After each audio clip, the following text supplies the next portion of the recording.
الحمد لله الحمد لله رب العالمين الذي علم بالقلم علم الإنسان ما لم يعلم أشهد أن لا إله إلا الله وحده لا شريك له وأشهد أن محمدا عبده ورسوله لا نبي بعده اللهم صل وسلم على هذا النبي الكريم وعلى آله وأصحابه أجمعين أما بعد قال الله تعالى في كتابه الكريم وهو أصدق القائلين أعوذ بالله من الشيطان الرجيم يا أيها الذين آمنوا اتقوا الله حق تقاته ولا تموتن إلا وأنتم مسلمون وقال أيضا قد أفلح من تزكى وقال النبي صلى الله عليه وسلم خير الناس أنفعهم للناس صدق الله العظيم وبلغ رسوله النبي الكريم ونحن على ذلك من الشاهدين والشاكرين والحمد لله رب العالمين. Hadirin sidang jamaah Jumat Masjid Agung UIN Alauddin Makassar, alhamdulillah, marilah tiada hentinya kita bersyukur dan memuji Allah Subhanahu wa taala atas segala nikmat yang Allah anugerahkan kepada kita semua, sehingga pada Jumat siang hari ini kita dapat hadir di masjid yang penuh berkah ini dalam rangka untuk menghambakan diri kepada Allah Subhanahu wa taala. Semoga seluruh aktivitas kita, seluruh amal ibadah kita insyaallah menjadi nilai ibadah di sisi Allah dan kelak kita akan diberikan pahala di sisinya. Amin ya rabbal alamin. Selanjutnya, tak lupa pula kita bersalawat kepada sosok panutan mulia, inspirator bagi kita semua, baginda Rasulullah sallallahu alaihi wasallam. Allahumma salli ala Muhammad. Sidang jamaah Jumat yang dirahmati oleh Allah Subhanahu wa taala. Pada kesempatan ini dengan segala kerendahan hati, khatib mengajak kepada kita semua untuk senantiasa meneguhkan, menguatkan ketakwaan kita kepada Allah Subhanahu wa taala.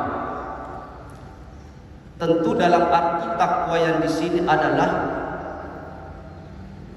secara hakikat bahwa takwa itu adalah wiqayati waqayatan, selalu memelihara dan menjaga apa yang harus kita jaga, apa yang harus kita pelihara.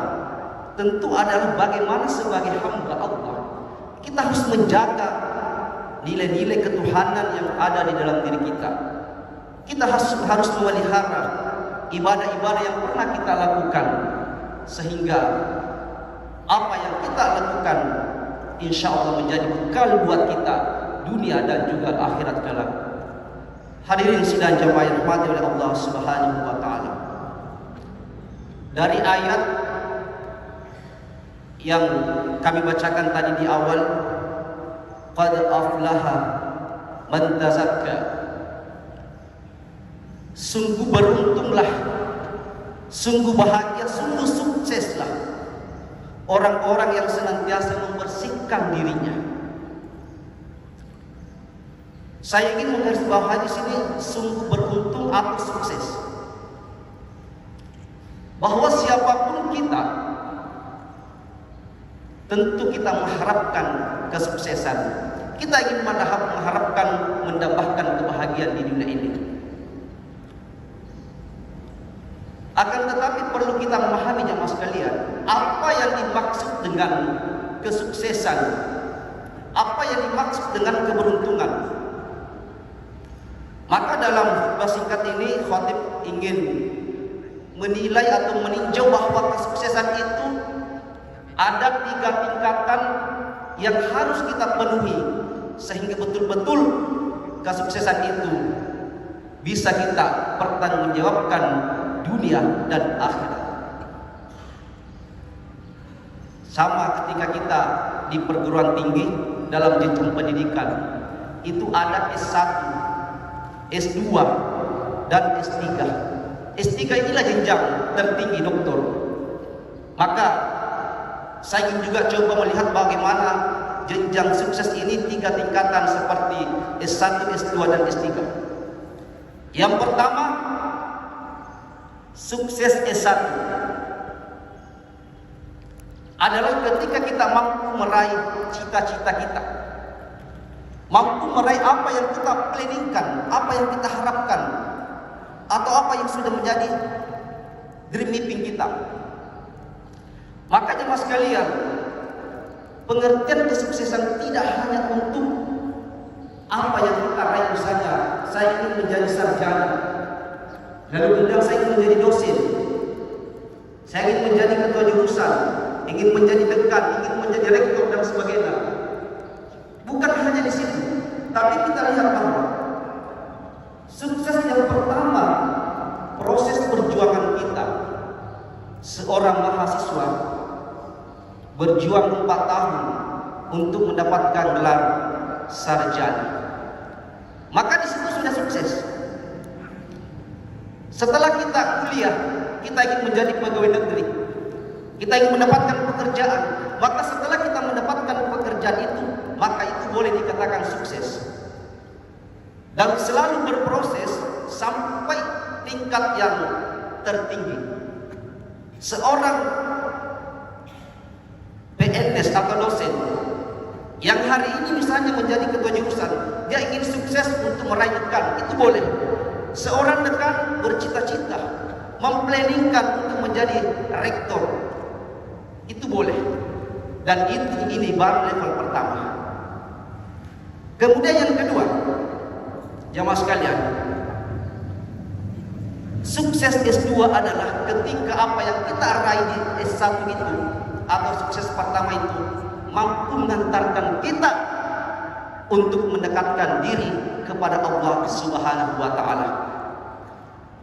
Misalnya, kita sebagai pejabat atau diberikan amanah oleh masyarakat, oleh negara, maka dengan jabatan yang kita miliki, dengan amanah itu mampu kita manfaatkan kepada orang-orang yang membutuhkan atau orang-orang yang perlu kita bantu.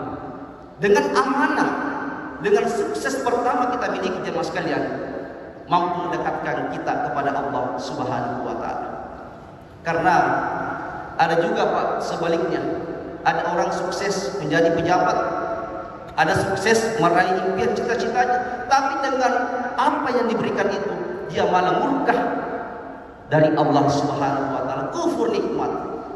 Maka di sini secara singkat, sukses yang kedua adalah mampu mensyukuri apa yang telah diberikan oleh Allah Subhanahu wa taala.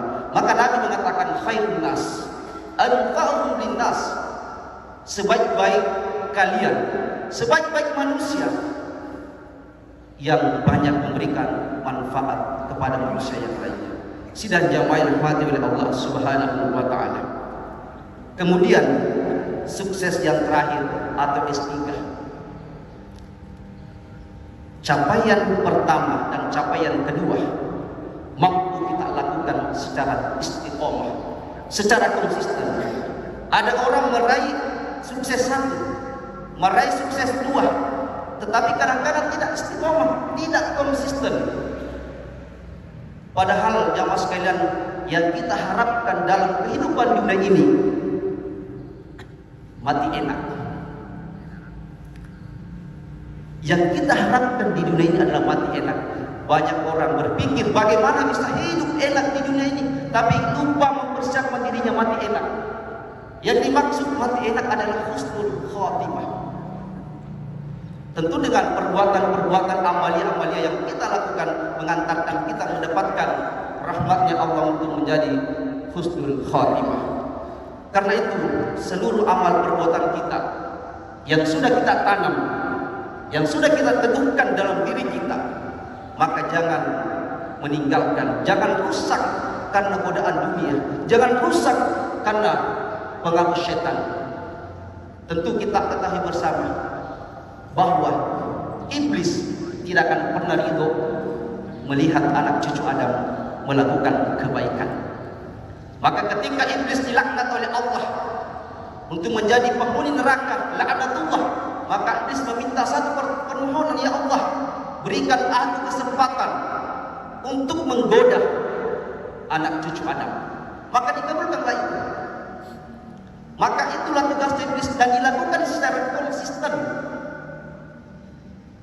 Tapi kadang-kadang kita sebagai hamba Allah, sebagai umat Rasulullah, kadang-kadang kita kalah konsisten dengan iblis.